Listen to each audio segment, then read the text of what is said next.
नमस्कार।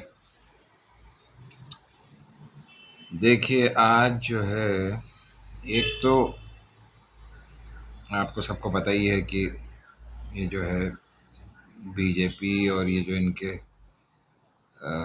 दंगाई साथी हैं, मतलब जो गैंग हैं जो इनके ईडी पीडी आईटी सब मिलजुल के बिल्कुल पागल हो गए। ठीक है, अब और कुछ नहीं मिला तो एक सिटिंग चीफ मिनिस्टर को ही पहले तो लगता गए थे कुछ ये कहते हुए कि सम्मान सर्व करने जा रहे हैं। One thing led to the other और वो जो इनके चरण चुंबक है वो न्यूज़ चलाने लग गए। जो मैंने सुना कि भैया ये गिरफ्तार हो रहा है, गिरफ्तार हो रहा है। तो इन लोगों ने सोचा भैया कर ही लो गिरफ्तार, जब सब जगह चिल्ला रहे हैं तो फिर कर लेते हैं। अब प्रॉब्लम ये है कि ये लोग मुंह में जो है पैर बाद मतलब पहले डाल लेते हैं और बाद में उनको लगता है यार ये तो हाथ नहीं पैर था। तो वही इस मतलब बेवकूफ़ पार्टी से बीजेपी से गलती हो रही है बार बार बार।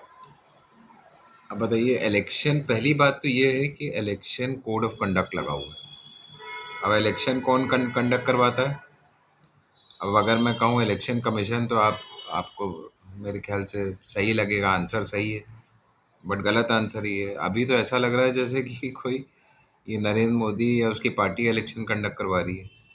भैया जब इलेक्शन कोड ऑफ कंडक्ट लग जाता है तो ये सब चीज़ें मॉनिटर करना, और पहली बात ईडी वीडी और ये सब का मतलब क्या है? जब इलेक्शन जारी है, नेता लोग को आप ऐसे थोड़ी ना जाके हैरेस कर सकते हैं ये सब चीज़ों के लिए। तो जो है ये सब की ना फिक्र करते हुए, इसीलिए मैं कह रहा हूँ ना, जो लोग कहते हैं कि भैया अनडिक्लेयर्ड इमरजेंसी है, no no no, it's not undeclared, it is basically declared emergency. सिर्फ वो आर्टिकल इन्वोक करने से नहीं होता है कि भैया उस कॉन्स्टिट्यूशन में जो आर्टिकल है जिसमें आप इमरजेंसी लगा सकते हैं, सिर्फ उसको जैसे मतलब इंदिरा गांधी ने ऑनेस्टली उसको इन्वोक किया, बाद में विड्रॉ किया। तो ये तो है, देखिए ये तो है बिल्कुल फटीचर इंसान, ज़मीर मरा हुआ इंसान जो है, समझ गए, चंदा चोर।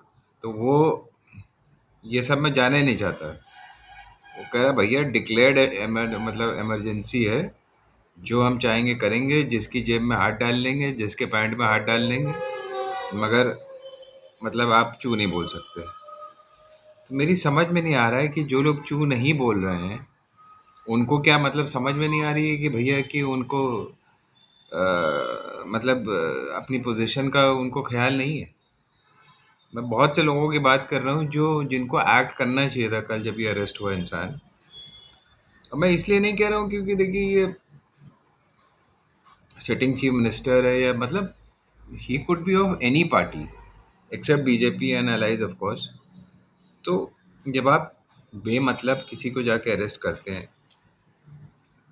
एक तो यू आर मतलब disturbing the level playing field. ठीक है, इलेक्शन चल रहा है, सबको कैंपेन करने का इक्वल हक है, अपनी पार्टी को आगे जिताने का पूरा हक है।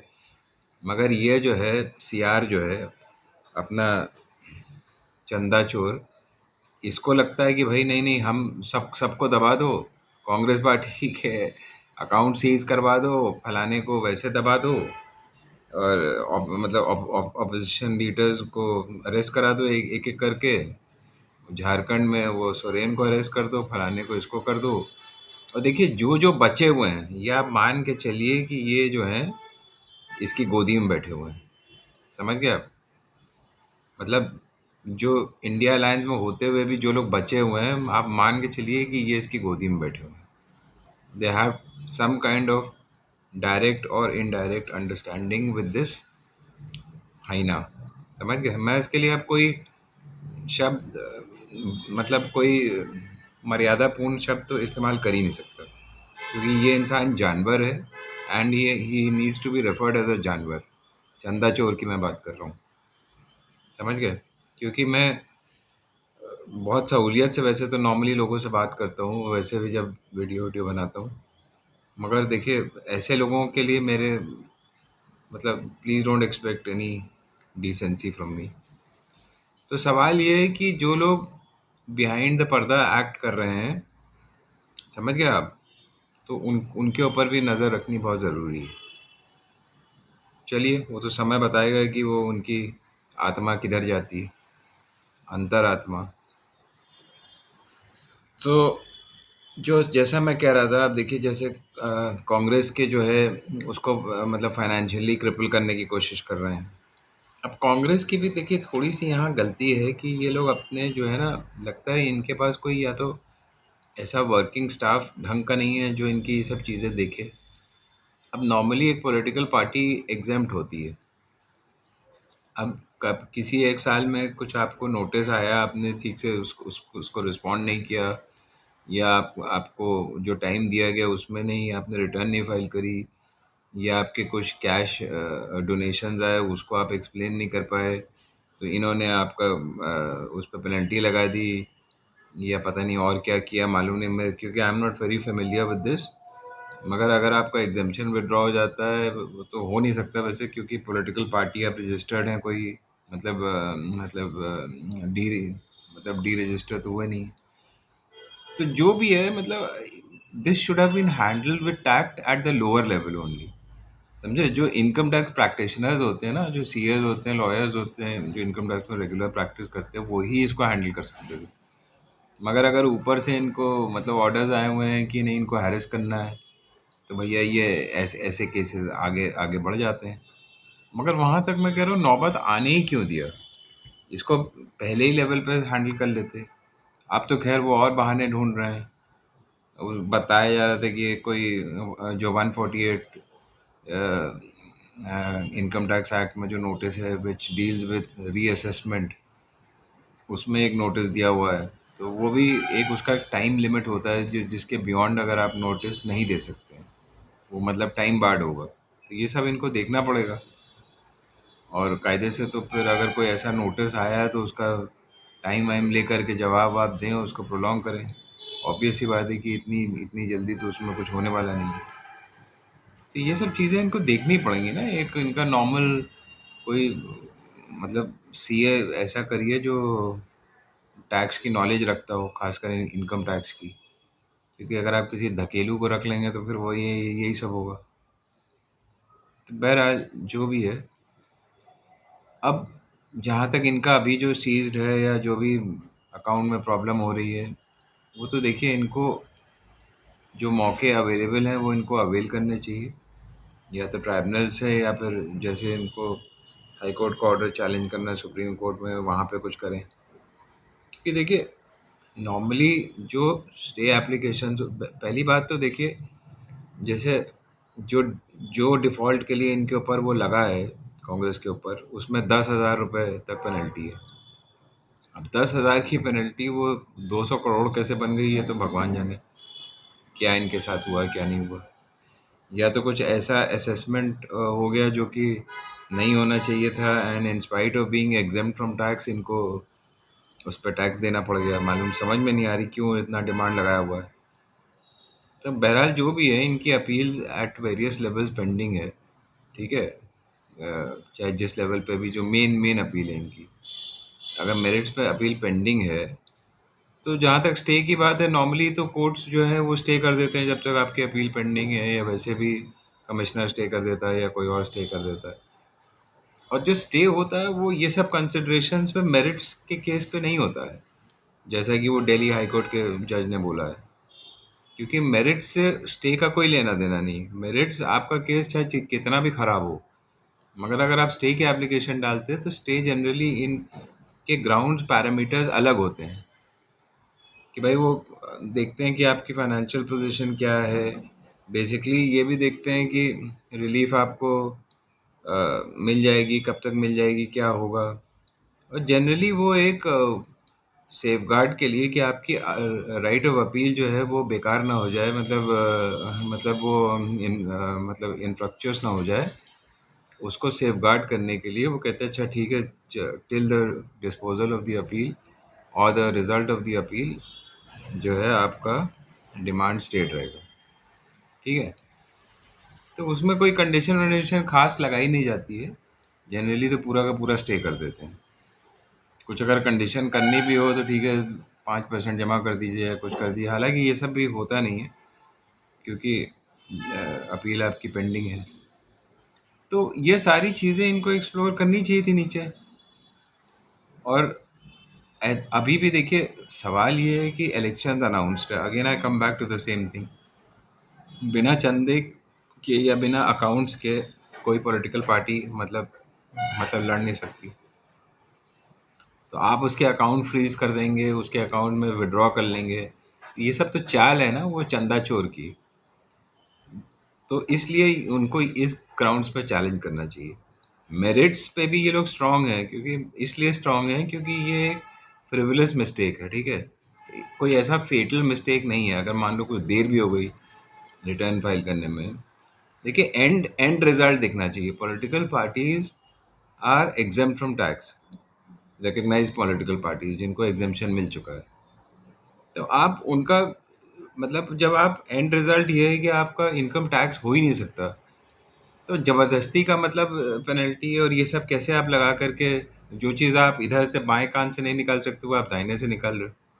तो एग्जाम्पशन को फेल कर रहे हो ना आप तो ये सब करके। और वही चीज़ बीजेपी के खातों में भी है। उनके भी मतलब कुछ मतलब डोनेशंस मिले हुए हैं जो वो लोग बता रहे थे। और उनके तो डोनर्स के मतलब कोई आइडेंटिफिकेशन भी नहीं है, कि मतलब केवाईसी भी नहीं है, और उनको जो है कोई नोटिस नहीं आ रहा है। तो ये सारी चीज़ें देखिए बायस दिखाती हैं। ऑब्वियस सी बात है, चंदा चंदा चोर और करेगा क्या। ये सब कहते हुए इनको चैलेंज करना चाहिए, एंड आई एम श्योर कि गिवन द राइट बेंच, मतलब ये इनका आराम से इस पर स्टे मिल जाएगा at least till the election is over. ये सब क्या मतलब है कोई, ये थोड़ी ना कि फ़कीर थोड़ी ना ये लोग भाई, कि बिना बिना पैसे के मतलब वो कर लेंगे। इतना तो इलेक्शन कमीशन भी अलाउ करता है, तो इलेक्शन कमीशन को भी इंटरफेयर करना चाहिए। जब आप पर कैंडिडेट कितना 95 लाख या एक करोड़ के आसपास अलाउ करते हैं, तो आप उसको भी जो है वहाँ पे बंद बंद कर देंगे किसी और रास्ते से, तो ये गलत बात है। और दूसरी जो मोस्ट इम्पॉर्टेंट थिंग है, जो इलेक्टोरल बॉन्ड्स में जो चंदा वाले केस में जो खुलासे हो रहे हैं, जिन लोगों ने दिए हुए हैं, और सबके नाम धीरे धीरे अब तक सामने आ गए हैं, सार्वजनिक हो गए। अब भारतीय जनता पार्टी ने मैक्सिमम लिया हुआ है, और उसमें जो एक प्रक्रिया है लेने की, वो जो है ना चंदा दो धंधा लो वाला जो स्लोगन चल रहा है, और सब कुछ सबको एक्सप्लेन कर रहे हैं, उस पर कोई कार्रवाई होगी? उस पर इनकम टैक्स एक्ट एक्ट करेगा, कि मतलब वो बस कांग्रेस की तरफ ताकता रहेगा? उसको भी तो देखना है भैया, उसको अपने लॉजिकल एंड पे लेके जाइए। क्योंकि अगर आप ऐसे अलाउ करते रहेंगे, एक चंदा चोर मतलब प्राइम मिनिस्टर को अगर आप फंक्शन करने देंगे, और ऐसी पार्टी को मतलब चोरी करने देंगे खुलेआम, तब तो हो गया काम फिर। तो इनका डिस्क्लोजर करने का फ़ायदा मतलब यही था कि जहाँ-जहाँ आपने किसी का कॉन्ट्रैक्ट पास करने के लिए चंदा लिया है, या किसी के रेट्स राइट ऑफ करने के लिए या बंद करने के लिए आपने चंदे लिए हैं, वो सब एक्सपोज़ होना चाहिए। ये सब नाजायज़ मनी है, हफ्ता वसूली है, इसको आप वापस करिए, ठीक है। वापस तो सारे ही करना चाहिए कायदे से, क्योंकि ये पूरी स्कीम ही अब मतलब रद्द हो चुकी है, वॉइड हो चुकी है, इसको मतलब सुप्रीम कोर्ट से इलीगल डिक्लेयर हो गई। तो इसलिए, और ख़ासकर ये पैसा जो बिल्कुल गैर कानूनी है, जो हफ्ता वसूली के नाम पे जो गला पकड़ कर के लिया गया है, जो काम कराने के एवज में लिया गया है, जो नाजायज़ कॉन्ट्रैक्ट दे कर के लिया गया है, जो ईडी आईटी के दबाव में आकर के वसूला गया है, ये सब तो तुरंत वापस होना चाहिए। और जितने लोग इसमें इन्वॉल्व हैं, मतलब including the prime minister, they should be proceeded against. जैसे आपने इसको केजरीवाल को अरेस्ट किया, वैसे आप सिटिंग मतलब प्राइम मिनिस्टर को भी कर सकते हैं। अभी अभी तो वैसे भी एक्टिंग है, क्योंकि इलेक्शन चल रहे हैं। तो अभी ना करिए, जो भी करना है तो आप कम से कम उसकी उसकी जांच तो चालू करिए। तो वहाँ तो आप जाने नहीं चाहते, डर के मारे, पता नहीं क्या बात है। तो यही तो प्रॉब्लम है। तो इसके लिए एट द अप्रोप्रिएट टाइम जो है, इनको एडीआर को या और लोगों को सबको मिल करके ये जो है एक न्यायिक जांच या एसआईटी की जांच जो सुप्रीम कोर्ट मॉनिटर्ड हो, ठीक है, उसको कराने की मांग करनी चाहिए, ताकि इसमें कोई गड़बड़ी ना हो। ये जो करप्ट जितने लोग हैं ये बच ना पाए, और जितने करप्ट लोगों हैं जिन्होंने दिया है अपना काम कराने के लिए वो मतलब वो भी ना बच पाए। सबकी जांच होनी चाहिए। तो उम्मीद है कि ये सारी चीज़ें होंगी, और नहीं होंगी तो देखिए फिर ये लोग मतलब ये लोकतंत्र नहीं है, ये तो मजाक है। क्योंकि आज भी देखिए जैसे जिस हिसाब से सुप्रीम कोर्ट में सुनवाई हुई अरविंद केजरीवाल की, आप देख ही रहे हैं कि वो बेचारे मतलब they preferred not to press their petition rather than, इतना कॉन्स्टिट्यूशनल मतलब बंगलिंग हुआ। एक सिटिंग चीफ मिनिस्टर को आप ऐसे ही उठा करके ले जाते हैं, और वो बेचारा कायदे से तो सो मोटो इसको सुप्रीम कोर्ट को लेना चाहिए था। रात में सुनवाई नहीं करी, सुबह आए वहाँ पे ऐसे ऐसी जगह मतलब पहुँच गए जहाँ उनको लगा कि भैया अब तो कोई फ़ायदा नहीं वहाँ पे हमें अपीयर होने में, नुकसान ज़्यादा होगा और फ़ायदा कुछ नहीं होगा, तो उन्होंने विड्रॉ कर लिया। तो देखिए ये सारी चीज़ें मतलब क्या दर्शाती हैं कि lack of confidence in all the authorities, which is not a good sign at all. ठीक है, we are not living in North North Korea, China, इस टाइप की जो है ना तंग दिल कंट्रीज़ में हम लोग नहीं रह रहे हैं, मगर we are heading towards that, which is not good at all. इसको सुधार दिया जाए जितनी जल्दी हो सके। आप अपने देश को प्यार करते हैं तो डोंट फॉल इनटू ट्रैप्स। इस चंदा चोर को एज सून एज पॉसिबल हटाने में अपना वोट का सही इस्तेमाल करिए। जय हिंद, जय भारत।